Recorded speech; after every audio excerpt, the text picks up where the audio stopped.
বহরমপুরে প্রতারক সাধু আর সেই সাধুকে পাকড়াও করে পুলিশ এবং স্থানীয় বাসিন্দাদের ক্ষোভ এতটাই যে পুলিশের হাত থেকে ওই সাধুকে ছিনিয়ে নিয়ে মারধর করেন এলাকাবাসী।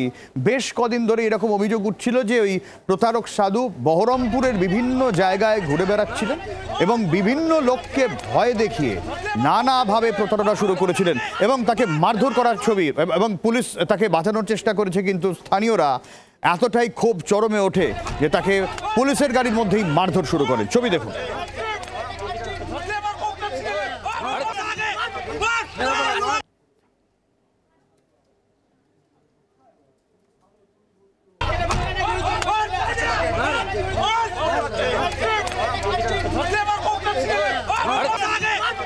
প্রতারণার অভিযোগ উঠেছিল এই ব্যক্তির বিরুদ্ধে। সাধু সেজে বিভিন্ন জায়গায় ঘুরে বেরিয়ে বিভিন্ন লোককে ভয় দেখিয়ে প্রতারণা, এমনটাই অভিযোগ উঠেছিল এবং আজকে হাতে নাতে এই প্রতারককে ধরে ফেলেন স্থানীয়রা। এরপর খবর দেয় পুলিশে, পুলিশ ঘটনাস্থলে আসে।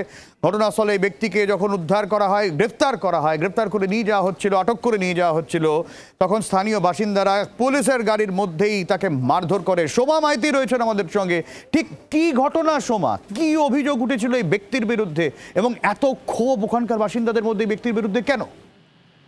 দেখো, যেটা জানা যাচ্ছে বহরমপুর পৌরসভা 7 নম্বর ওয়ার্ডে এই সাধুকে এলাকার মানুষজন তারা চিহ্নিত করেন এবং যেটা অভিযোগ উঠে আসছে যে এই ব্যক্তি বেশ কিছুদিন ধরে এলাকায় ঘোরাঘুরি করছিলেন এবং সঙ্গে তার বেশ কয়েকটা সঙ্গপাঙ্গ ছিল এবং তারা বেশ কিছু আগে থেকে বেশ কয়েকটা বাড়ি তারা চিহ্নিতকরণের কাজ করেছিল এবং সেই বাড়ির যাবতীয় ইনফরমেশন নিয়েই তারা মূলত বাড়িতে যেত এবং বিভিন্ন সময় সেই বাড়ির কার কি সমস্যা রয়েছে সেগুলি তারা সমাধান করে দেবে এবং তার বিনিময়ে প্রচুর টাকা তারা এলাকা থেকে তুলছিল, এমন অভিযোগ আসে বিভিন্ন পরিবারের কাছ থেকে এবং তারপর স্থানীয় মানুষজন তাদেরকে চিহ্নিতকরণের কাজ করে এবং তারপর আজকে পুলিশের কাছে তুলে দেয় এবং মূল যে পান্ডা তাকে যদিও এখনো পর্যন্ত পুলিশ গ্রেপ্তার করতে পারেনি, তার বেশ কয়েকজন সঙ্গপাঙ্গ তারা বহরমপুর শহরের বিভিন্ন ওয়ার্ডে এইভাবে ঘোরাঘুরি করছিল। অর্থাৎ এখন প্রতারণার জাল তারা বিছিয়েছিল বহরমপুর শহরে, এমনটাই কিন্তু পুলিশ সূত্রে জানা যাচ্ছে এবং যে কয়েকজন ধরা পড়েছে তাদেরকে জিজ্ঞাসাবাদ করে মূল যে পান্ডা তাকে কিন্তু ধরার এই মুহূর্তে পুলিশ চেষ্টা করছে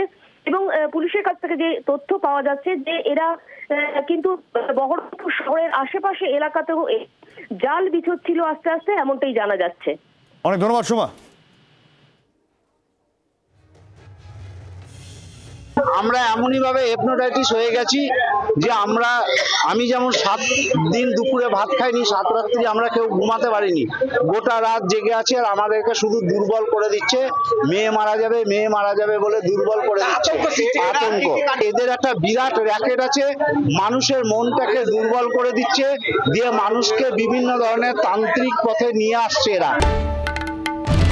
বাংলার আওয়াজ, বাঙালির আবেগ, জি 24 ঘন্টা।